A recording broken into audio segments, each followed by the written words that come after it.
यदि तपाईको पनि पेटमा बच्चा छ भने होशियार हुनु है। मेरो छोराहरूलाई भएको रोग DMDO, डुचेन मस्कुलर डिस्ट्रफी, यसमा रोग नहुनको निम्ति हामीले पूर्व जेनेटिक स्क्रिनिङ गराउनु पर्थ्यो। त्यो मेरो पालामा थिएन।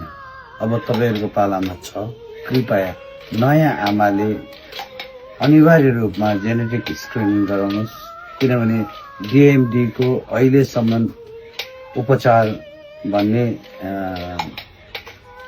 छैन। र म यो के भन्छु भने उपचार हुन्छ कि भन्ने सिलसिलामा धेरै अभिभावकले धेरै पैसा खर्च गरिसक्नुभयो। आज मेरो स्थिति हेर्नुभयो भने हातमुख जोड्न पनि कसैको सहारा बेगर मैले हातमुख जोड्ने अवस्था पनि छैन। त्यसैले म नयाँ बनिने आमाहरूलाई एउटा सल्लाह सुझाव जे भन्नुहुन्छ त्यो चाहिँ प्लिज जेनेटिक स्क्रिनिङ तपाईले अनिवार्य गराउनुहोस् ल, यदि प्रेग्नेन्ट हुनुहुन्छ भने। धन्यवाद।